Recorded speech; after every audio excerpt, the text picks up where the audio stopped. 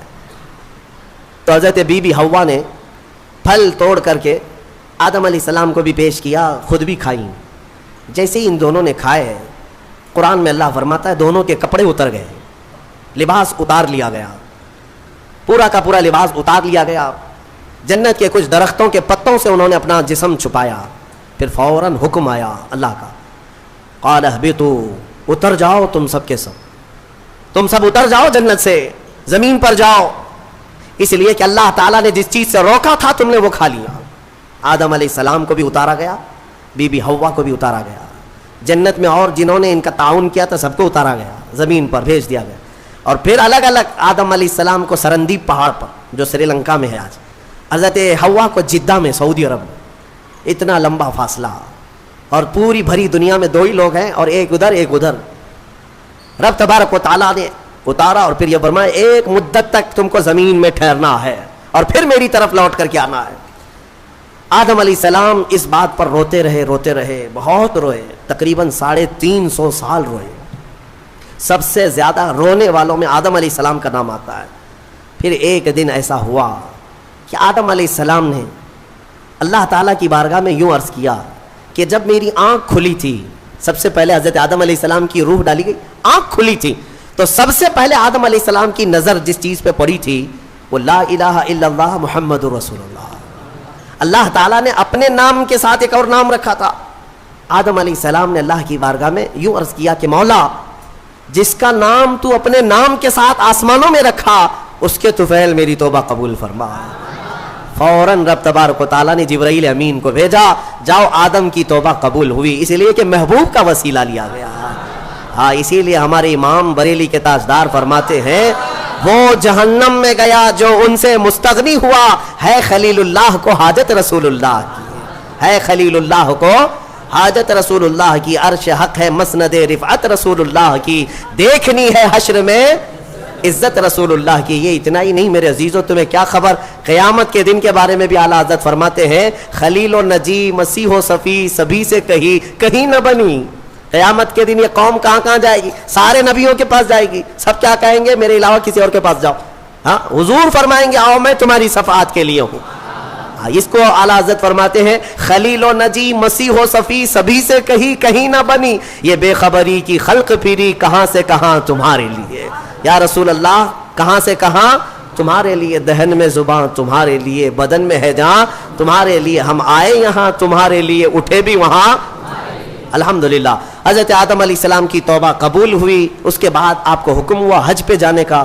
آپ حج کے لیے آئے. کعبہ اس وقت موجود تھا، فرشتوں کا تعمیر کیا ہوا تھا. آدم علیہ السلام سفر کر کے گئے حج کے لیے. یہاں سے ایک بات میں عرض کرتا ہوں، دنیا کا پہلا حج ہندوستان کی سرزمین سے ہوا. آدم علیہ السلام اسی زمین سے گئے، اور ہمارے لیے فخر کی بات یہ ہے کہ یہ ہندوستان ہمارے باپ کی زمین ہے. ہاں، آدم علیہ السلام باپ ہے کہ نہیں ہے؟